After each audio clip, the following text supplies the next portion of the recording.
So today I would like to introduce our speaker, Professor Wolfgang Maier. He'll be talking to us. He'll be sharing He'll be sharing his insights on the Bushveld Igneous Complex with us today. And Professor Maier completed his PhD on the Bushveld at Rose University in South Africa in 1992. He's taught igneous petrology and economic geology at a range of universities, including University of Port Elizabeth, Pretoria in South Africa, Chicoutimi in Canada, University of Western Australia in Perth, as well as Oulu University in Finland. Currently, he's a professor for ore geology at Cardiff University in the UK.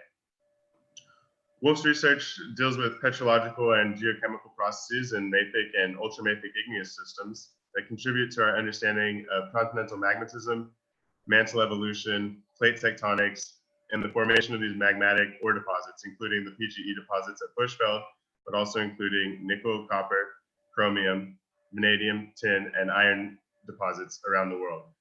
So with that, we're very happy to have Professor Maier with us today on Ore Deposits Hub, and I will leave the floor to him. Good. Thank you. Thank you very much for the kind introduction.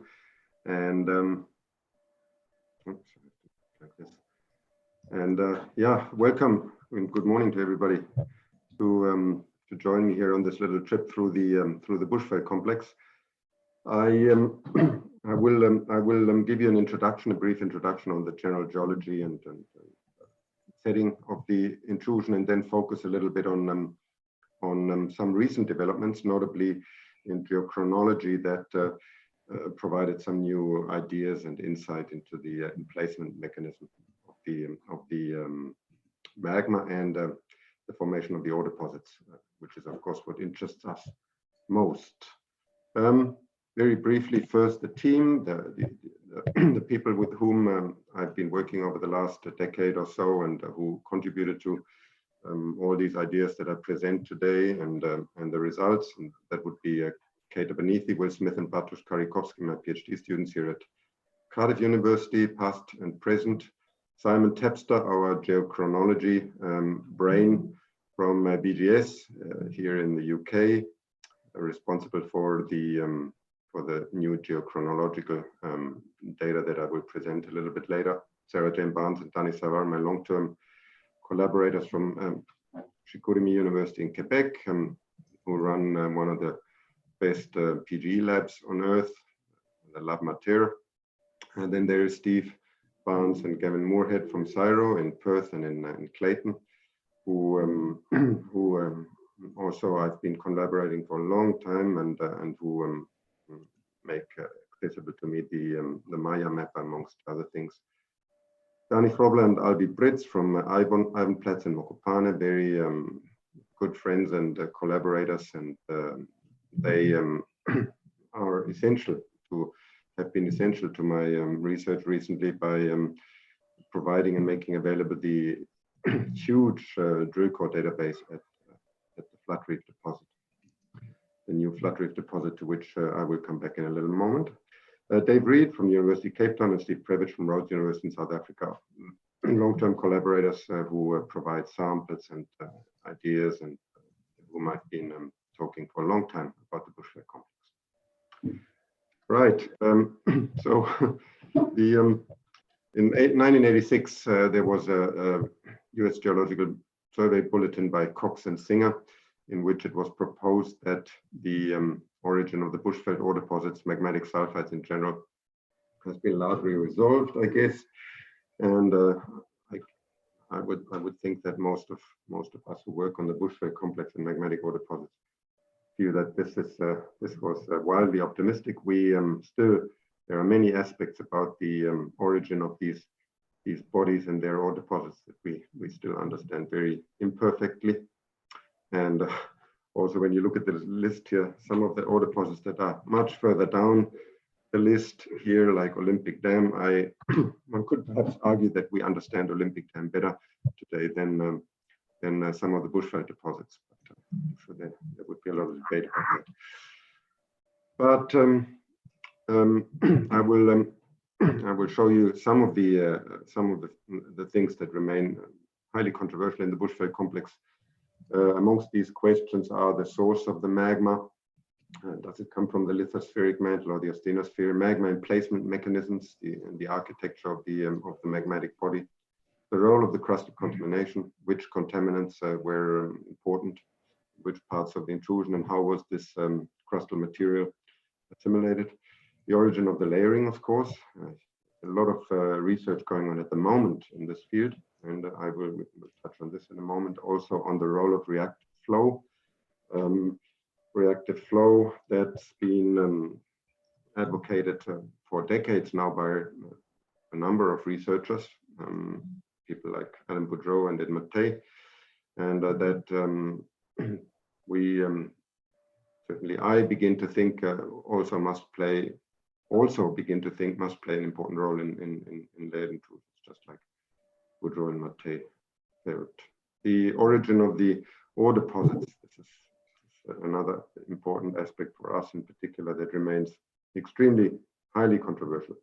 There have been a couple of reviews recently that you could consult for summaries of some of these questions. So one of my own here recently, and then Belinda Godel's review, a very good review in the Layered Intrusions book, edited by Charlier et al.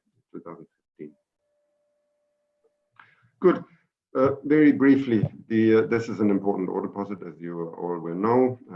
This is a somewhat perhaps outdated, not quite outdated, but older review here from 2004 that estimated the total value of the ore resources already mined and still in the ground of the Bushveld at $1.4 trillion. Total figures may have changed, of course, but the ranking relative to the other world-class deposits, supergiant ore deposits, will have remained the same pretty much. So it's a very unusual ore deposit, not just in terms of its value and size, but also the layered intrusion that hosts these ore deposits. As you can see on the right, is very unusual and much larger than any other layered intrusion that we know on Earth, by an order of magnitude about. And again, this is something we do not really understand at the moment, why this would be. So how do we form an intrusion that is so different, so much larger than all the other intrusions, layered intrusions that we know on Earth? Geological setting, very briefly. So this thing sits in the pretty much in the middle of the Plat craton in southern Africa, in the Republic of South Africa. There are, before I very briefly come to the some of these structural features that may have controlled the intrusion, there are, of course, very many other famous geological sites that make this part of the world such an interesting place and good place to take student groups for training in economic geology. There is the Witwatersrand basin with the Wits placer gold deposits. There is the Barberton mountain land here where comadites have been discovered in the late 60s by the Fillions. There is the Fredefort, world's largest impact structure at Fredefort in the center of the Wits basin. There's the Morokweng impact structure, which is probably the 5th or 6th largest impact structure on Earth. There's a great dike here in Zimbabwe. So there's the enigmatic Tromsberg intrusion. So numerous geological features that make excursions here extremely rewarding with student groups. From our point of view, so the Bushveld here sits in the middle of, pretty much in the middle of the Karpa craton.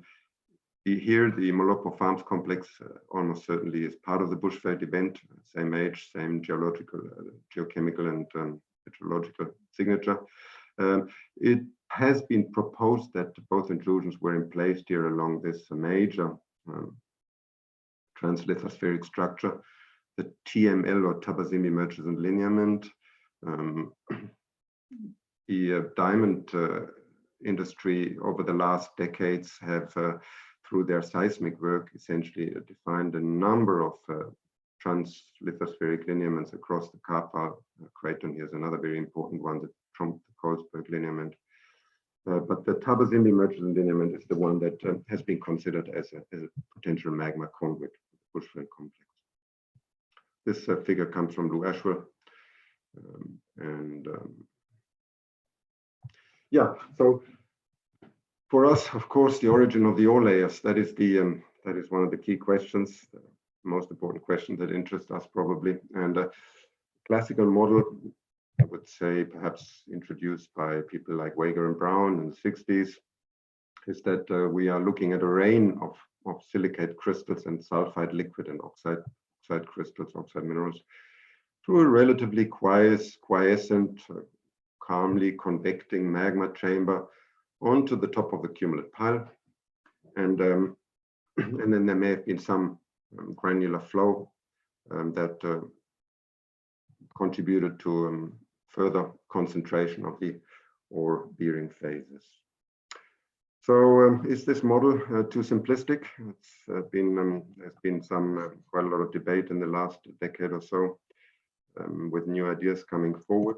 And this is perhaps where the controversy, it's a good place where we can look at for the controversy where it started, the Merensky Reef, which is shown here, the base of the Merensky Reef. The reef is a sulphide bearing, PGE bearing, ultramafic layer, pegmatoidal in nature, and it's an unconformity, as you can see here. The ultramafic pyroxenitic rock here, it's cross-cutting on top, and it goes down around here and then down here again.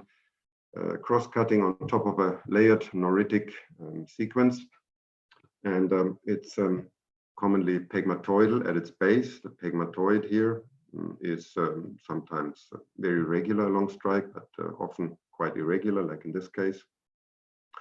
And over the last 50 years probably, there has been debate about the origin of this reef and the pegmatoid, and some people like Alan Boudreau and Ed Mattei have felt that this rock formed through reactive flow, that is ascent of a fluid or a highly evolved melt that caused recrystallization of an original pyroxenite or norite, and thereby being responsible for the pegmatoidal grain size and perhaps also the concentration of the sulfides. But there have been other models too, more conventional magmatic models, by which the pegmatoid is a result of coarsening by perhaps by later magma influxes here streaming on top of the initial pyroxenite. Hans Merensky here, he's South Africa's perhaps South Africa's most influential and important geologist. He discovered the Bushveld PGE deposits, but also many other ore deposits in South Africa, including Phalaborwa and the diamond deposits on the west coast. Another very important problem is, where do the huge amounts of PGE-rich sulfides come from that we find in the PGE reefs, notably the Plat reef of the northern lobe. So here, firstly, on the left side down there, I show you a very schematic picture of the shape of the Bushveld complex. It's a bit cheeky because here in the center of the complex, I show the reefs, the PGE reefs, and the chromite layers, and the iron, the magnetite layers, much thickened. And of course, we have no idea, this is pure speculation, we have no idea whether this is the case in the center of the intrusion. The center is not exposed. But I based this suggestion, it's now already a couple of years ago that I sort of showed this figure. I based this on the on my experience and work in northern Finland, notably the Kemi intrusion, where we have a very pronounced thickening of a chromatite layer from the margin of the intrusion towards the center of the intrusion, from a few centimeters to about 100 meters thickness. So purely speculative for the Bushveld, a bit cheeky, but there you go. Why I really want to show this this schematic picture here is I want to make clear to you the setting of the Plat reef, so-called Plat reef here. The Plat reef, we think, is really a stratigraphic equivalent to the internal PGE reefs, but in a location where the internal reefs abut against the margin of the intrusion. The big question, the enigma, is the enormous amount of PGE and rich sulfides in these marginal, in these context style settings.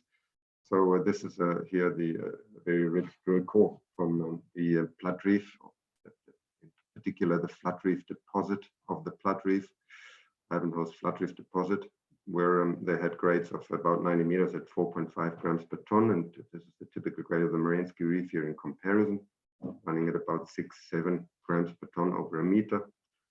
So you know, a huge mass balance problem.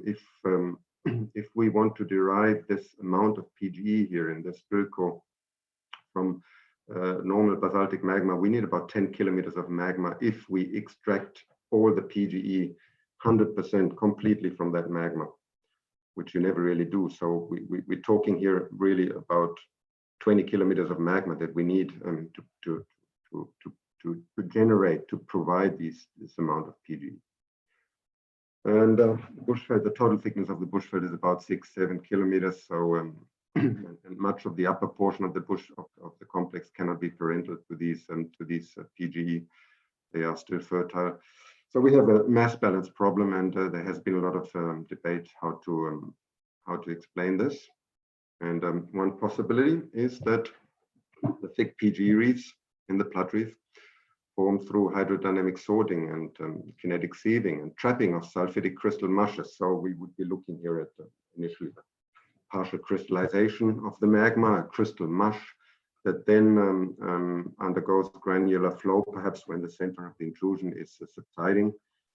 Center of this gigantic 400 kilometer wide and layered intrusion is undergoing crustal subsidence. These crystal mushes could flow potentially and then be sorted with concentration of sulfides and ultramafic rocks in flow dynamic traps. So this is a cross section here of the Flood Reef deposit of the Plat Reef, and it's essentially all mafic, ultramafic rocks of the Bushveld complex. Here's the main zone. Here's the what we think is equivalent of the critical zone. Down here, the layer zone with the xenolith in light blue of calc-silicate and shale.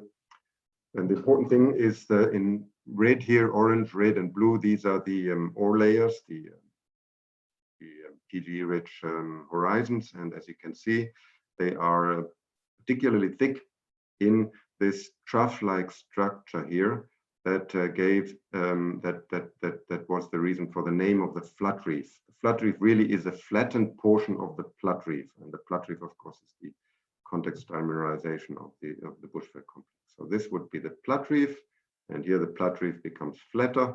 That's why this deposit is called the Flood Reef, and it becomes steeper here again towards the center of the intrusion. And in this flattened portion of the Plat Reef, we have a thickening of the ore-bearing layers, giving rise to, for example, the drill core that you saw a moment ago.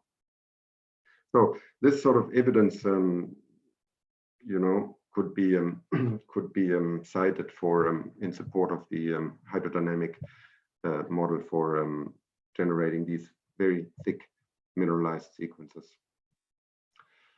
There are other models, alternative models.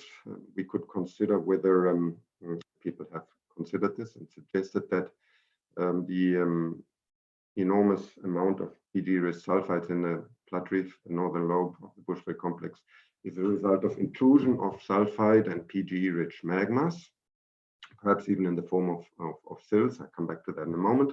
So the idea here would be that we have already sulfide saturation of the magma at depth in some staging chamber. Immiscible sulfide liquids form and are then perhaps entrained by the magma that continues to ascend here. It could be concentrated, pre-concentrated in some in the feeder conduit, some flow dynamic traps in the feeder conduit, and then later magma pulses entrain these sulfides that were pre-concentrated in the staging chamber or in the feeder conduit and reprecipitate them and deposit them in the actual Bushveld magma, very schematically shown here. And then, as I said, some people suggest perhaps these sort of PG-rich, sulfide-rich magmas, they may have intruded in the form of sills into the pre-existing Bushveld stratigraphy. So that would be an alternative idea or model to explain the ultra-thick PGE reefs and sulfide reefs that we find in the northern lobe.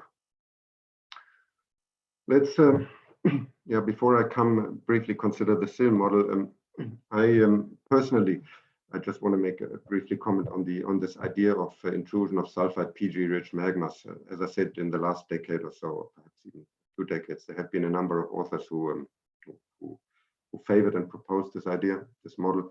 I personally have been skeptical about it, and the reasons are that we do have quite a large number. The Bushveld is a bit unique in this regard amongst layered intrusions. We do have a large number of fine-grained sills in the floor of the complex that are generally considered to represent the parental magmas for the intrusion. And these are fairly normal basaltic, magnesium basaltic and locally komatitic magmas that have perfectly normal PGE contents. They are not sulfide or PGE enriched. There are over 50 of these sills and that have been studied. And so based on the available data to us, we have a, one could argue we have a fairly good idea about the nature of the Bushveld magmas, and they seem to be perfectly normal basalts, not enriched in PGE and sulfide. So to suggest that, you know, the northern lobe deposits formed from unusual PGE and sulfide-rich magmas would kind of ignore the evidence that is available to us at the moment. It's of course clear that you know the 50 samples of sills that we have studied are unlikely to be completely representative of the magmas that fill the intrusion. But at the moment, we just this is what we have to work with, and I find it difficult to argue or to you know to propose that we ignore the available data and propose that there must be magmas that are different from what we know at the moment. The other thing, of course, is what we really do then by proposing that sulfides formed at depth and were then entrained into the actual Bushveld complex, is that we kind of shift the problem to depth where it's very difficult to constrain. And this is the sort of comment that have been made by people like Nelder years ago, who also I think were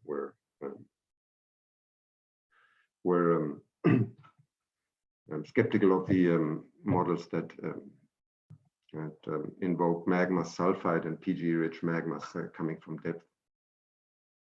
Right, so let's consider the SIL model for a moment, because, well, not for a moment, in a little bit more detail, because this has been one of the key developments of the last years, the controversies of the last years. So the SIL model, the ideas about Bushveld layers or layered intrusion layers being intruded as sills is not entirely new. It's been around for a while, and here on the right side you see an image of the one of the Bushveld layers, the O horizons. This is the UG2 chromatite and its overlying pyroxenite, and you can see that based on the sharp, very sharp contact of the base and the top of this unit here,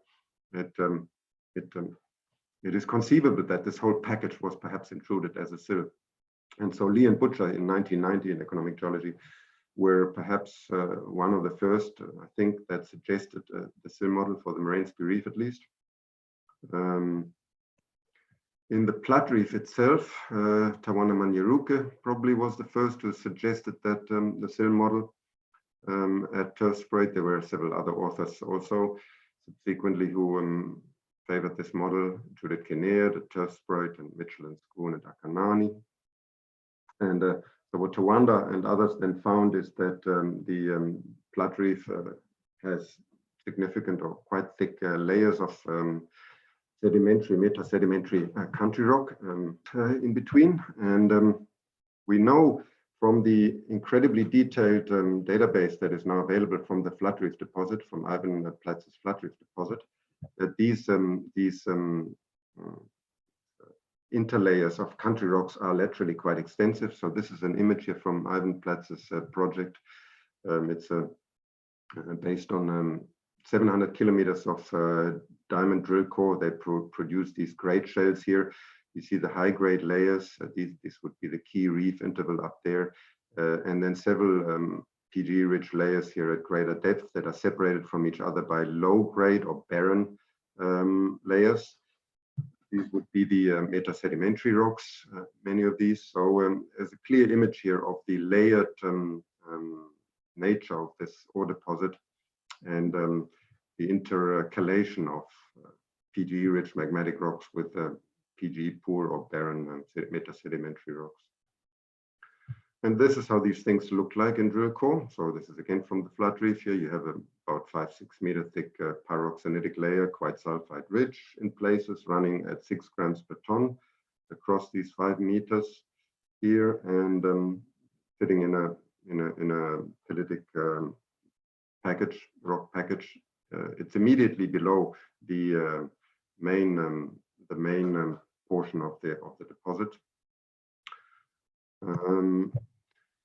Right, and so this is where the debate really heated up. In 2016, Mangal published a paper in Nature Communications, in which he first presented high precision geochronology to suggest that the PGE reefs in the Bushveld complex formed as sills that intruded non-sequentially into a pre-existing cumulate package.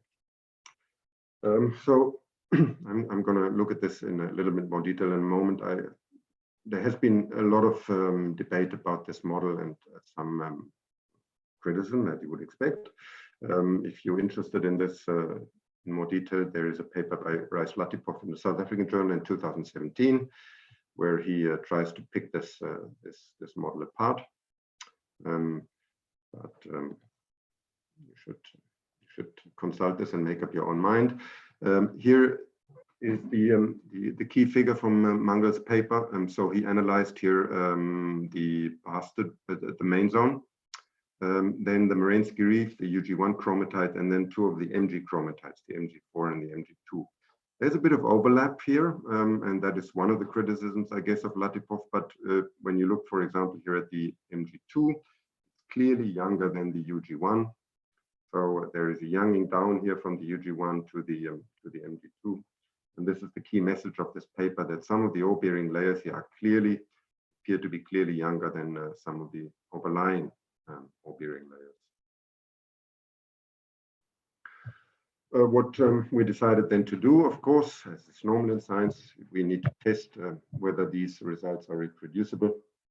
In other words, are out-of-sequence ages reproduced elsewhere in the Bushveld complex, and we decided to have a look at the northern limb, flood reef deposit. We need to check whether the zircon populations of single units really capture simple events, simple events, or much more complex temporal histories. And we need to check, this is one of the things that has been key question in Bushveld research, because of the richness of the flood reef deposit and the Plat reef in general. We need to check whether the flood reef and the Plat reef are coeval, are stratigraphic correlatives of the PGE reefs of the western and eastern Bushveld complex. In other words, the Marinsky Reef and the UG2 chromatite and so on. So these are the key questions we try to address by conducting a geochronological program with Simon Tepster, led by Simon Tepster and Kate Abernethy, my PhD student at the Flood Reef. So the results here is the first important result from this study. We studied the what we believe is the equivalent of the Marinsky Reef in the Flood Reef, and we also studied, analyzed the Marinsky Reef at Northern Mine in the Western Bushveld complex, and as you can see, that essentially overlapping ages. So the first question, the first important result is, yes, the flood reef appears to be of the same age as the Marinsky Reef in the Western Bushveld complex. And of course, as you know, the MSWD values, so the weighted mean interpretation is always is an interpretation, and therefore what we choose to do here also is to plot the data as probability density plots, which is independent really of the selection of grains for weighted mean interpretation. These are all single grain zircon analysis, and one of the criticisms of Latipov of the Mangal paper was that they Mangal and Mangal et al. use zircon composites for their samples. Right, so the next question we wanted to check, of course, is the model of Mangal that we are looking at out of sequence dates for the PGE reefs.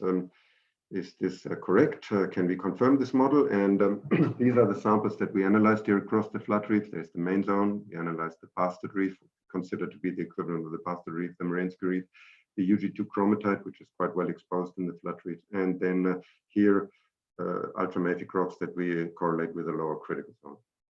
And again, we plot them as probability density plots, and it's quite clear then, as you can see, that the dates echo an out of sequence pattern, just like Mangal found in the Western Bushveld Complex. So these dates here, the main zone being older than the underlying bastard reef and the Marinsky reef being older than the UG2 chromatite. These dates confirm the interpretations, or seemingly confirm the interpretations of Mangal in their Nature Comms paper from 2016. But what we also found in our work is the really enormous amount of dispersion of the dates within individual layers. So you see this quite clearly for the Marinsky reef here in the flood reef, and it was even clearer in the western lobe, in our northern sample here, where we had a dispersion of over 1 million years. So this is surprising, very surprising, and causes a number of potential problems. So these are the potential reasons for the dispersed dates that we and the out of sequence ages that we can think of. Firstly, of course, we could be looking at non-zero age blade loss due to post-Bushveld events, perhaps the Fredefort impact. But we feel this is likely not the reason for the dispersion, because the methods that we, and also all the recent geochronological studies of the Bushveld used, the chemical abrasion technique, that this would essentially exclude significant, the possibility of significant lead loss affecting our age interpretations. It's possible that some of the zircons were perhaps anticrystic and trained during emplacement, but we feel this is also equally unlikely because zircons are undersaturated in high temperature magmas. It's possible that the zircons within individual layers crystallized over a long time, essentially reactive flow. This is what Aaron Boudreau and Ed Mattheys proposed for decades now, that the layers, the ore layers and the other layers were percolated by fluids and melts derived from flow rocks. One of the problems, or potential problems with that idea, although I'm quite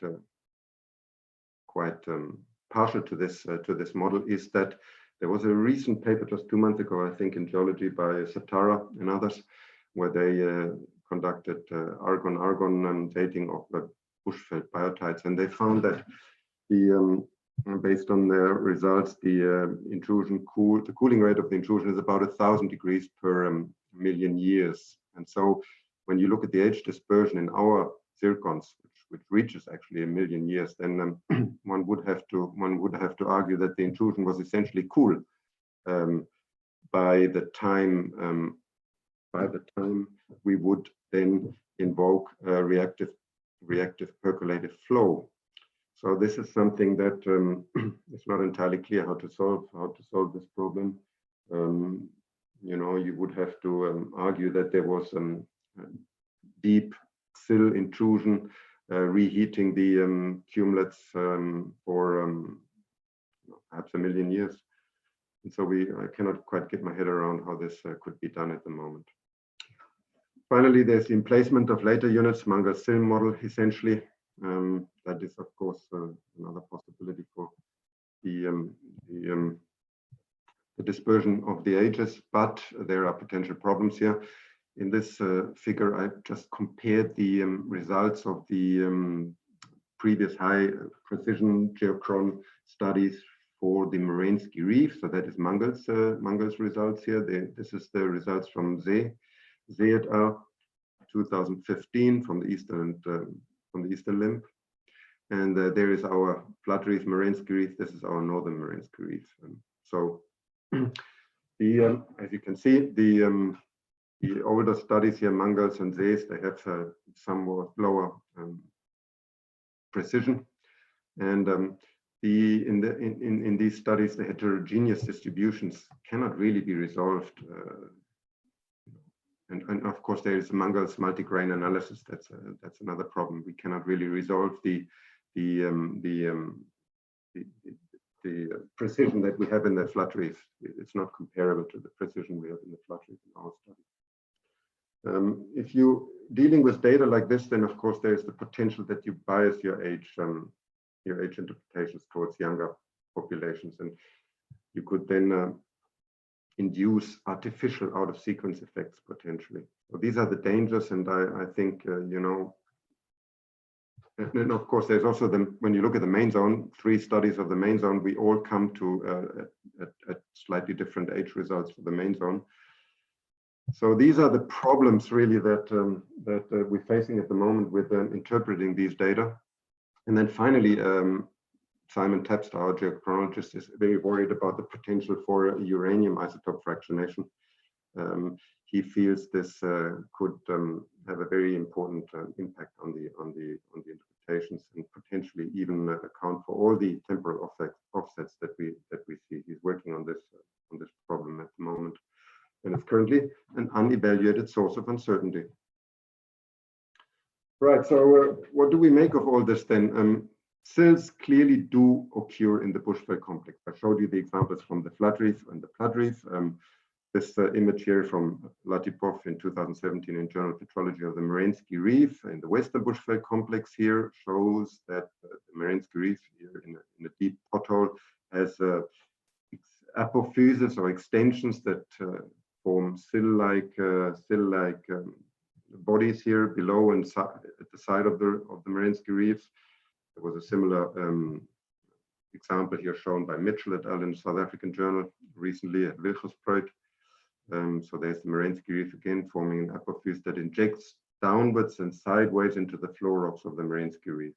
And in this case also you can nicely see that this apophyse appears to be enriched in sulphide here. So these sort of examples clearly show that we do have sills in the Bushveld complex. There's another example of, in this case, an anorthosite sill that we showed a couple of years ago in a study in the Eastern Bushveld complex. So an anorthosite that seems to inject here between pyroxenite and chromatite.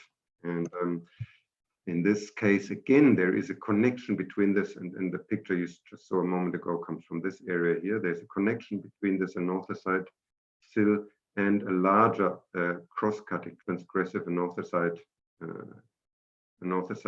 body. It seems to form an anorthosite pothole. So again, really where we do have sills, clear sills in the Bushveld complex, they and where they're really unambiguous, they appear to be of local derivation rather than being derived, you know, from some magma from a deep staging chamber intruding into the sequence at a much later stage.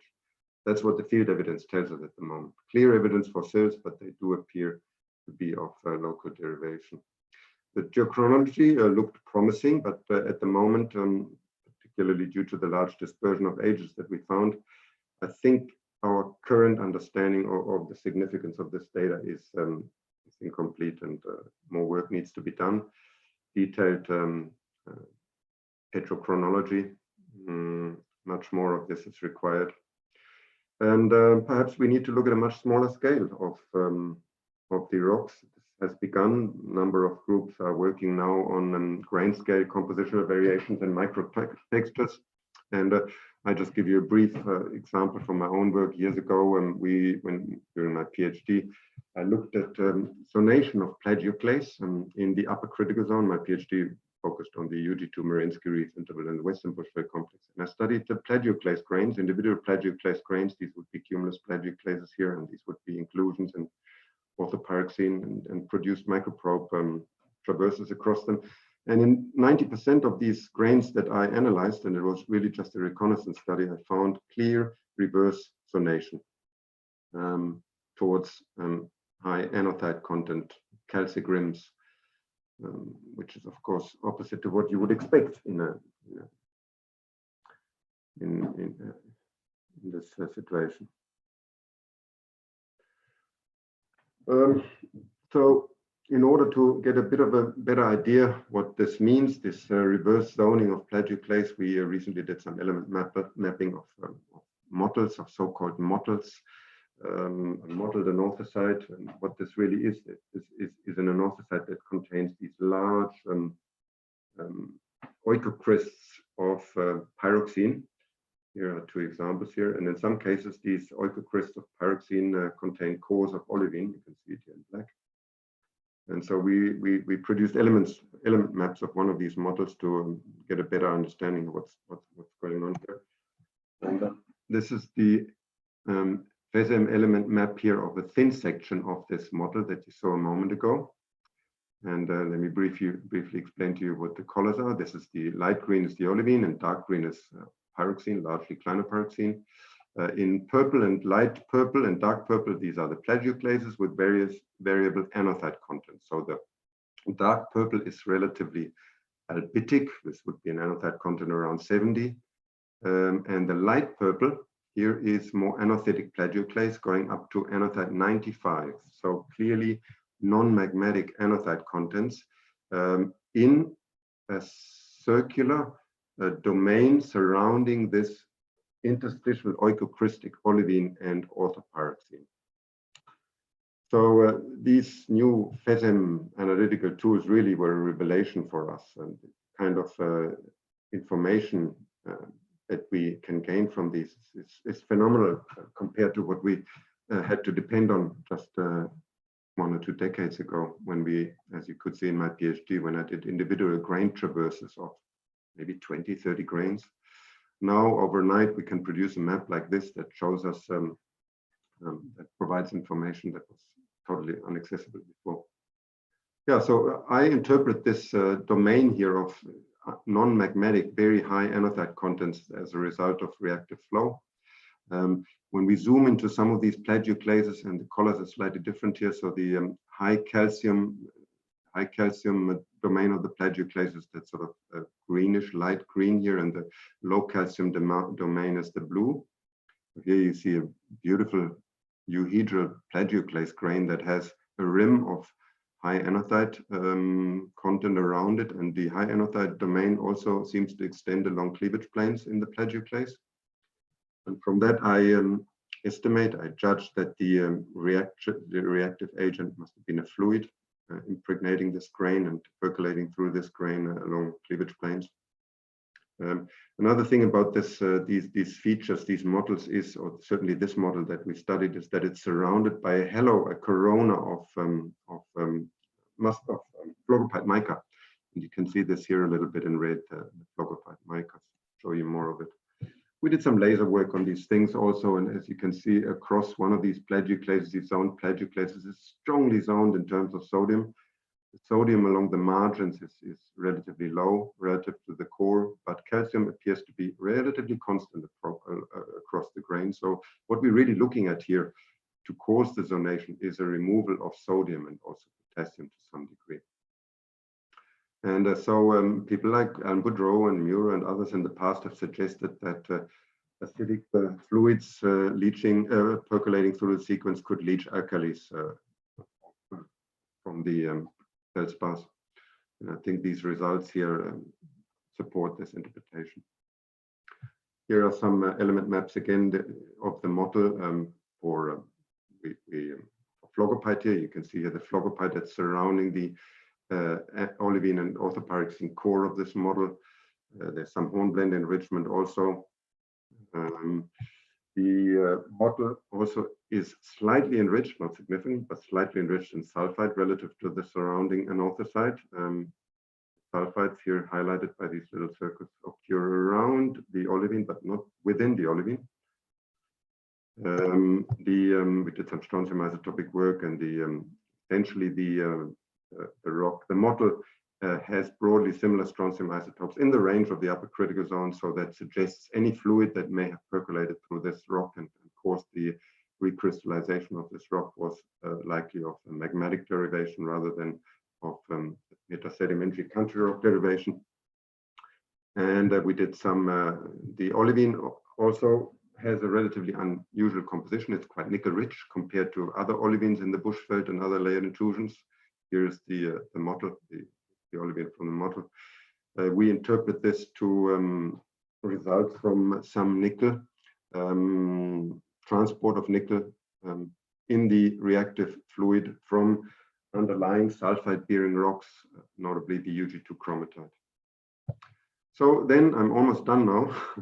The question then is this how mottled anorthosite starts forming? This is something that is really very common in the upper critical zone of the Bushveld complex. The noritic rocks contain these strange subcircular domains of pure plagioclase that often have these cores of more mafic material. And there are some other examples here. This one is from Billy de Klerk's master project, master thesis at Rhodes University in 1982, where he labeled this horizon here, about 10 meters below the Mariinsky Reef, the corona horizon. So this is somewhat a difficult term at the moment. And there is another example from similar texture above the pseudo reefs at Amandelbult. And in this case, you can see actually that the anorthositization, you might want to call it, of an original norite here seems to originate and progress from the ultramafic layer, moving upwards and then forming these sort of perhaps sub-vertical, it's a bit difficult to see, but perhaps sort of with a little bit of imagination, sub-vertical domains of anorthosite, of mottled anorthosite extending upwards and becoming less and less abundant with height.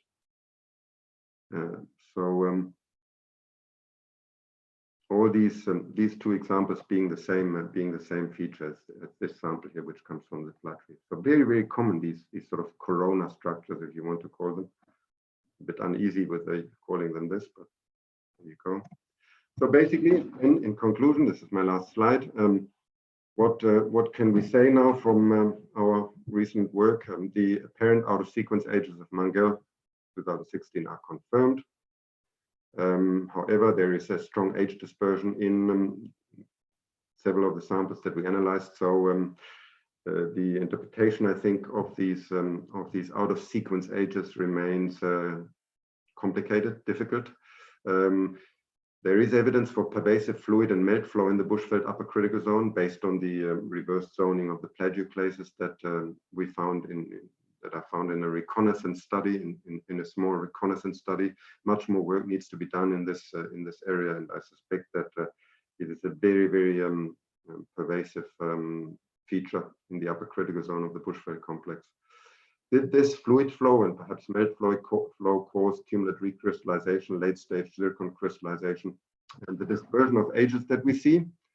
We are not sure at this stage. It's a possibility.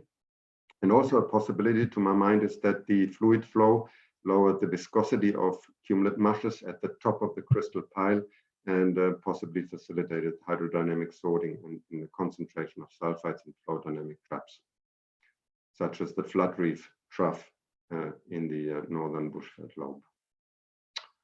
Yeah, that's it. Thank you very much for being patient to go through this with me. And I'm happy to take questions now.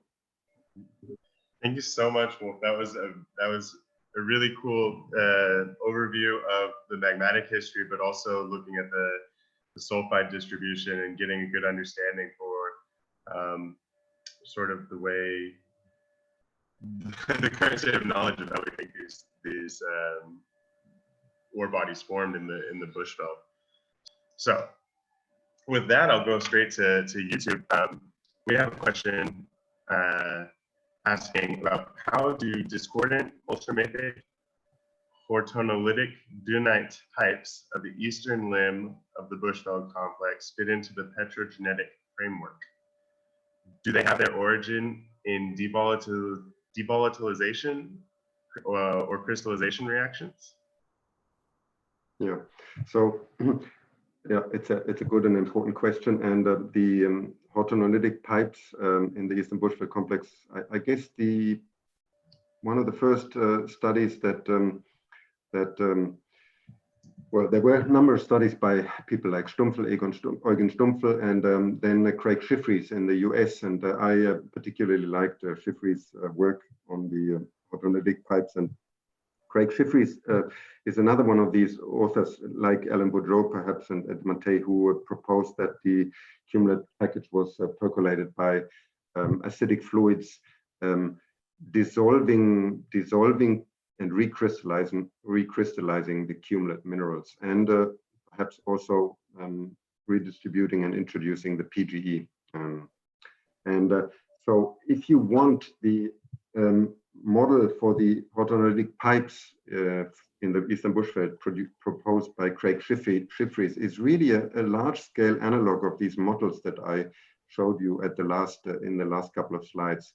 So these sort of anorthositic patches with a core, with a small core of olivine or orthopyroxene, and within a noritic matrix. This is essentially what Schiffry's proposed for the autolytic pipes, that we had originally a noritic package through which acidic fluids percolated, dissolved the pyroxenes, produced an anorthositic sort of corona margin with an ultramafic core of olivine and pyroxene. The details of how this ultramafic core then formed, you should go to Schiffry's paper and read up on that. It's a little bit complex, but essentially how this works is that the fluids that come from depth, they are relatively hot. When they percolate upwards through the sequence, they come into contact with sorry, it's the other way around. They're relatively cool. They come into contact with the hotter rocks. They become undersaturated in elements such as silica. They dissolve the mafic minerals. And then when these fluids react with further cooler fluids coming from below, they reprecipitate the pyroxene and the olivine in the core of these pipes, or in our case, in the core of these models. So it's a bit of a complex model, but it's very nicely explained in the Schiffry's paper, and also in some of Boudreau's recent papers. So yes, I feel these pipes, these autolytic pipes in the Eastern Bushveld, they are very good analogs to what's happening on a small scale, on a much smaller scale, on a microtextural scale in many of the norites in the Bushveld complex. So then you see these little nodules as they're basically leftovers of this original. Yeah. Yes, and so the really interesting question then, of course, is because these little nodules, these little coronas, if you want to call them that, are extremely common in the upper critical zone. So is it then, are we really looking at, you know, originally a noritic, largely noritic package making up much of the critical zone, and then in response to reactive flow, these norites are progressively being transformed into anorthosites, and perhaps the ultramafic layers are also the result of that recrystallization and remobilization of the mafic components. I suppose that's what Schiffry's and then Boudreau and others essentially suggested, and I'm partial to this model too. I must say that I increasingly feel that there's a lot of evidence for that in the upper critical zone of the Bushveld too. Yeah, I just wonder how that sits then with the SIL model, because you're remobilizing instead of injecting, which I guess in the SIL model is new material, right? These are new ages. Yeah. So as I said, you know, there clearly are sills in the Bushveld complex, but all the evidence that the unambiguous examples of sills suggest they're very locally derived by, you know, perhaps triggered by reactive flow, partially melting cumulates and then causing some collapse, like injection, downward injection of these partially molten cumulates into their immediate flow rocks. That would perhaps be my, you know, my take at the moment. But as I said, we need more geochronology, detailed petrochronology to constrain this a little bit more. At the moment, we have too little data, I think. And of course, very importantly, we need to figure out, people like Simon Tapster need to figure out whether the uranium isotope fractionation is making our geochronological interpretations, what's the word? Overriding all the variation, the age variation we see in these rocks, really. Alana, do we have other questions? Yeah, we do have a couple more questions here. First, I'll maybe go to David Holwell. David, if you'd like to unmute yourself, you're very welcome to ask a question. Yeah, hi Wolf. You might have just touched on it in the previous discussion, but on the sills, so are a lot of these sills actually mineralized? And if they are, how do they form such high PGE tenors if they're just sills? Have you got to pre-form those sulfides early on, like in a staging chamber and then emplacement? Because I know that's been a kind of an idea for some of the Plat Reef sills, but are you seeing that as a mechanism that's Bushveld wide, for example? Yeah, well, I don't know if you can, how far was this nice sill that we saw a moment ago here? This one, oh, there it is. This is a really nice example of a Plat Reef and Flood Reef sill, and in fact, this is from the Plat Reef. It's, as I said, it's sitting right below the sort of the standard Plat Reef. It's in the immediate floor. It's 5-6 meters wide, and it carries 6 grams per ton. The sulfide content is on the order of 5%, 5-6% or so. We don't have actually a sulfur value from this sill, but it's on the order of 5-6%. So the tenors of this material is actually not ultra high when you compare it to the Marensky Reef or so. I'd say the tenor of PGE, the sulfide tenor, the PGE tenor of the sulfides in the sill is on the order of a couple of tens of ppm. So it's not ultra high. Okay, but you still got to pre-form those PGE rich. Yes, absolutely. Sulfides. Yeah. It can't be from that amount of magma. So, well, I mean, the thing about the PGE mass balance in the Plat Reef, of course, is we only have that mass balance constraint if we don't have the option to move the residual magmas either down dip or up dip significantly. In other words, this flow dynamic, this hydrodynamic process. So one could argue that the PGE-rich sulfides formed by high R factor equilibration of sulfides with the magma, they then collected and were trapped in these flow dynamic traps, and the residual magma either moved down dip or up dip. So this is a possibility. I'm not entirely sure. I'm not completely comfortable with that either, because as you very well know, the entire Plat Reef is PGE enriched, and so in this sort of model of flow dynamic concentration, local concentration of PGE sulfides, one would expect to find then also PGE depleted rocks down dip or up dip. Yeah, well, it's essentially then those sulfides didn't form where they are right now. They either came up or flowed down or something. That's like true. That. Yes, absolutely. Okay, cool. Thanks. Great, thanks, David. Aaron, shall we go back to the YouTube? There's another follow-up question there. Yeah, we do. Let's see. This is asking about another large igneous province in the Namibian Kunene / Tristan large igneous province, and Line in the Sand is the name. I don't have his actual name, but do you see any nickel copper PGE potential for this Kunene large igneous province in Namibia?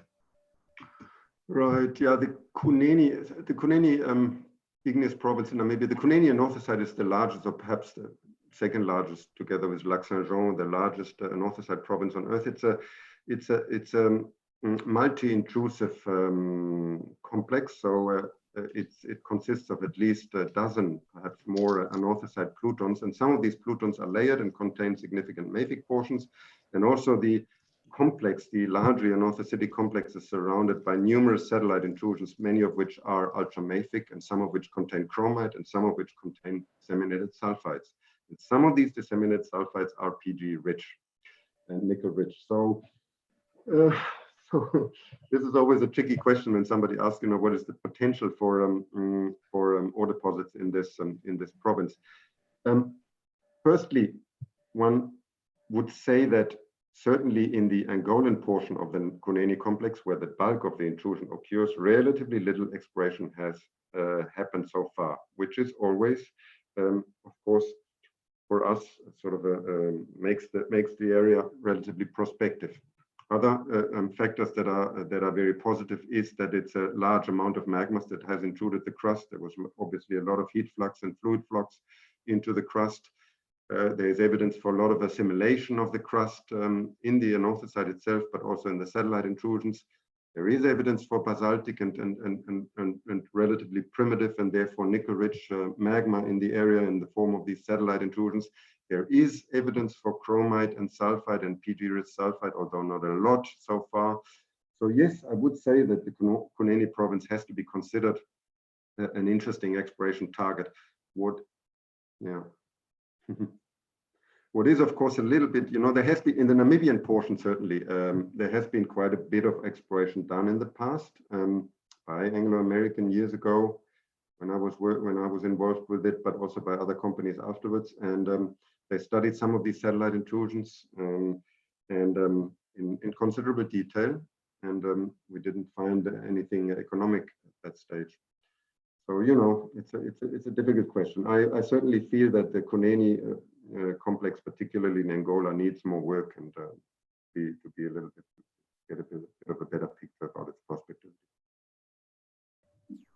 Yeah, thanks. I guess it's always hard to prescribe or to make a statement like, yeah, it's a good, it's gonna be an ore deposit. There will be deposits there. But I should perhaps also say, there are quite a lot of interesting similarities to the Voisey's Bay deposit and the plutons that surround that are associated with the Voisey's Bay deposit. So this was, of course, the reason why in the late 90s and early 2000s, Anglo-American was interested, and before them, Rio Tinto and other companies were interested in the area.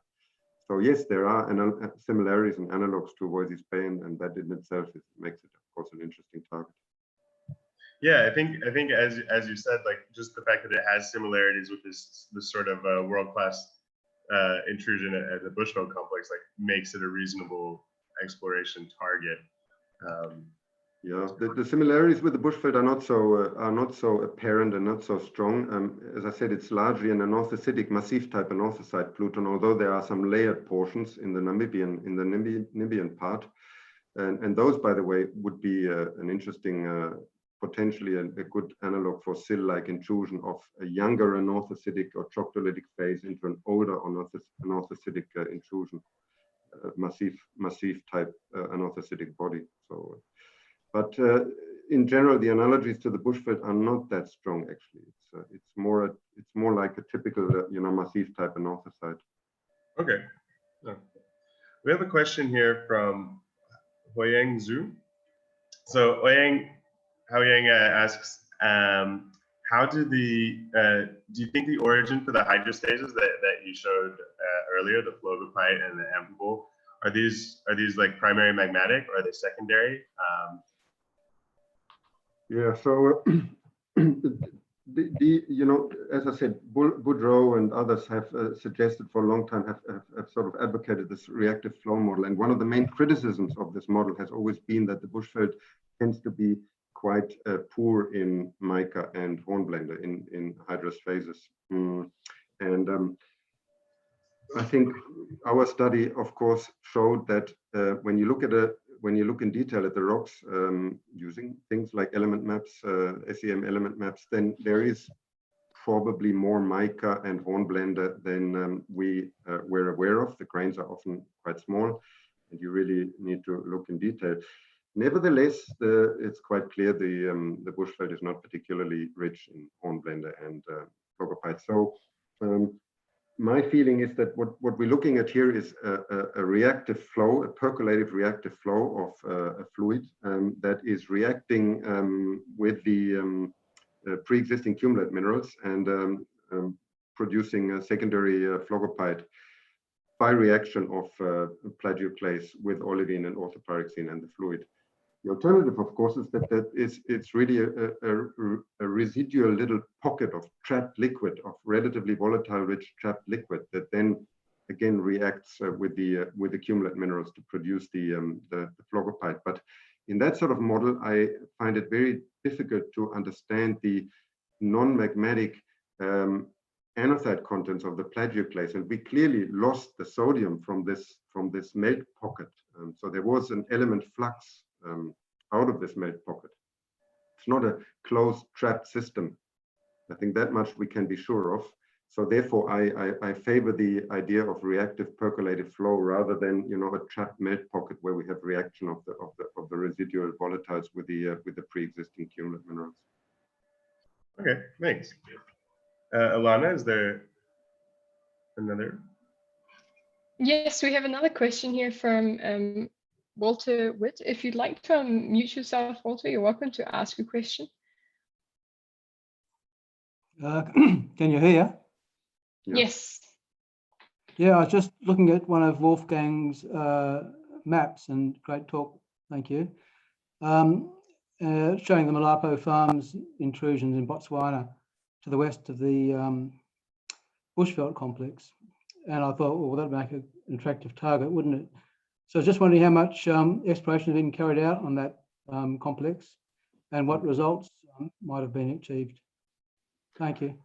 Yeah, so Molopo Farms has been known for a couple of decades. I think at University of Pretoria in the late 1980s, early 1990s, there were some PhD studies. There is currently a PhD study ongoing by Jacob Kavara. He is in Osaka, I think, in one of the Japanese universities, and he's doing his PhD. He hails from Botswana and is doing his PhD on the Molopo Farms. There has been, and I think he's approaching the end. So, you know, if you contact him, he would be, I reviewed a paper of him not so long ago, so this should be coming out very soon with some recent results. And yes, there is a potential for exploration, significant potential for exploration. The previous efforts have not managed to find PGE reefs as rich and as laterally extensive as in the Bushveld complex, but there are PGE-rich sulphides. And I think the main target at Molopo Farms would be perhaps not so much the PGE-rich, but the more nickel, copper, sulfide deposits with PGS byproducts in feeder conduits, because Molopo Farms appears to be, in contrast to the sort of more you know, tank-like, if you want, if we just for simplicity now say the Bushveld complex is more like a tank-like magma chamber, Molopo Farms clearly appears to be a sill complex, where mafic and ultramafic sills are separated from each other by sedimentary country rocks of the Transvaal supergroup.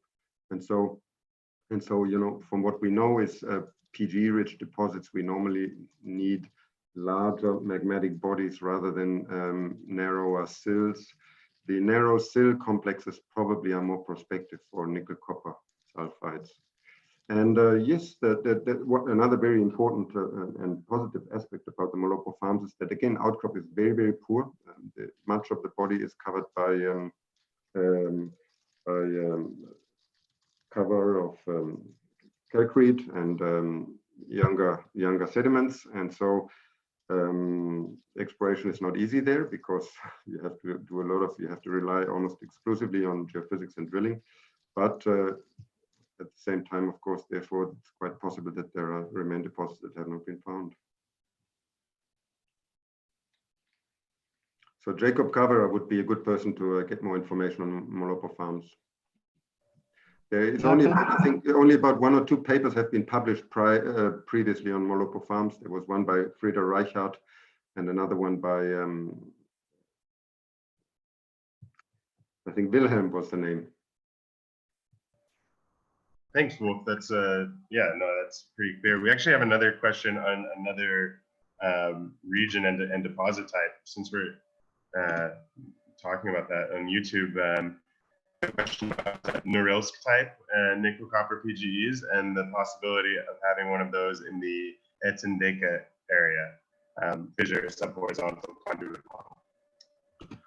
Yes, so Norilsk, as many of you or most of you perhaps will know, is again an example of one of these feeder conduit type magmatic nickel copper PGE deposits that is underlying an extensive flood basalt province. And as such, people have been looking at other flood basalt provinces all across the globe for Norilsk type analogs. So far, we have not really found an analog. I think not even one that comes close to Norilsk. Etendeka is the late phase of the Karoo magmatism. If you want, it's really formed as a result of the separation, the spreading of the South Atlantic, and can be linked temporarily to the Parana flood basalt province. So, a very important event, extensive event. There's a large volume of magma and heat flux, therefore that's very positive. Also, what's possibly interesting is that the Etendeka lava pile, certainly when it comes to sulphides and PGE, has not been studied in as much detail as perhaps other lava piles. People like Gunnar Marsh at Rhodes University have done a lot of work on Etendeka over the last decades, but focusing on the lithophile geochemistry and isotope data. So I would imagine that perhaps an ore petrologist, a magmatic ore petrologist, there is some room for further research on the Etendeka. What is really important, what would really be important, is the nature of the floor rocks to the Etendeka magmatism.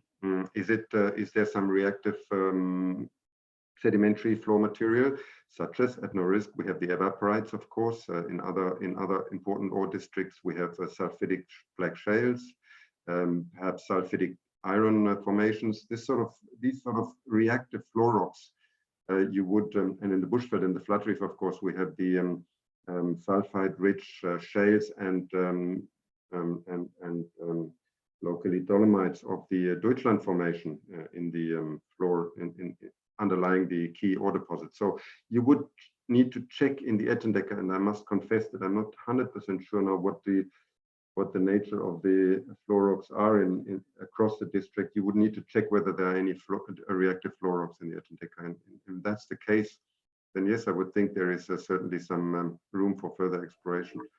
But I suspect, just like we will probably never find another Bushveld complex, we will never find another Norilsk or another Sudbury. So that's not to say that there could be interesting, opportunities for economic deposits. Sure, thanks. I have one question that's from me directly, and that's a little bit about the uranium isotope fractionation. Basically, you showed the sills ages from the Monger paper and then your work.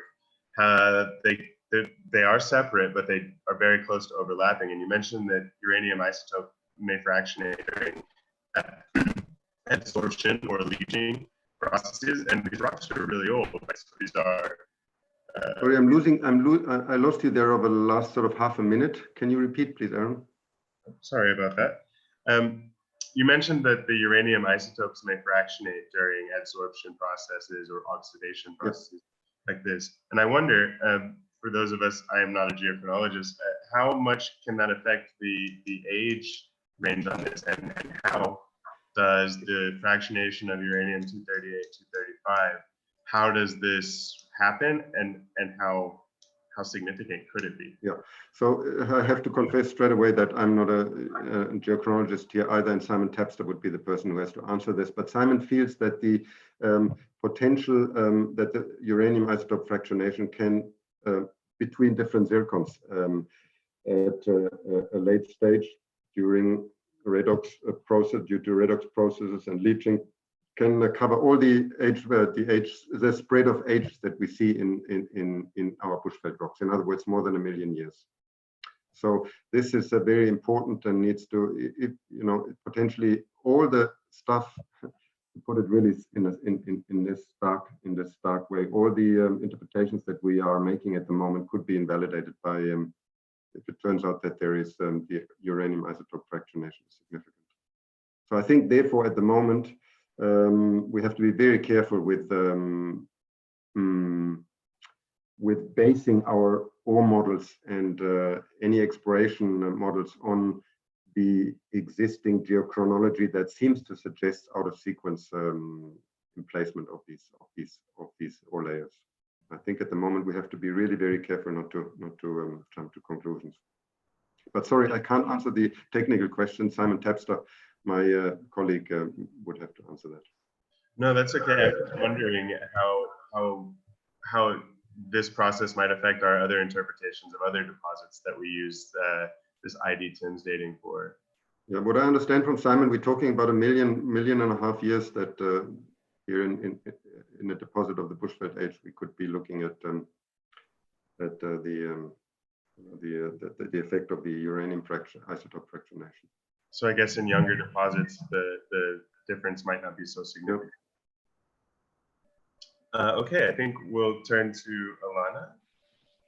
Yeah, so if anyone has any more questions, please type them in the chat. But otherwise, maybe I just ask, so what are the next steps in terms of your research, Wolfgang?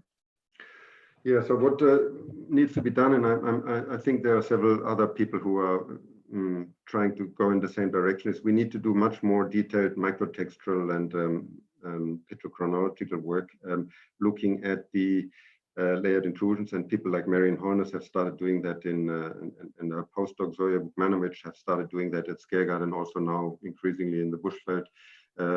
Jim Mangal has started doing that at Stillwater and elsewhere, and so these field emission SEMs with their element mapping capacities, they are absolutely fantastic pieces of and essential instruments for this kind of work. And my plan, of course, is to do this on a much larger scale, essentially going back to my PhD, which, what was it now, over 30 years, no, what is it, 20 years ago? Yeah, it's over 20 years ago. When I look at my old samples now, and you know, there is so much information in these samples that I just could not access, and I need to go back to my samples and reanalyze them now using the field emission, producing element maps, essentially, and getting understanding how common is this reverse zoning, for example, that in layered intrusions that I found in this reconnaissance studies. Is it really pervasive? Or is it concentrated just on the upper critical zone, on the ore layers, or is it present also in the main zone and the upper zone? Is it just Bushveld related, perhaps because, you know, the Bushveld is underlain by floor rocks that were not metamorphosed at the time of intrusion, in other words, very reactive?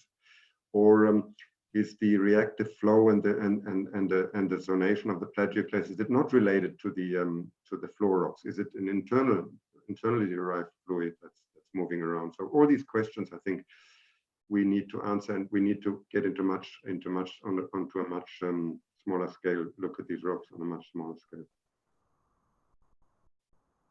Excellent, thanks very much. It's super interesting topics coming up. So, Aaron, any final questions?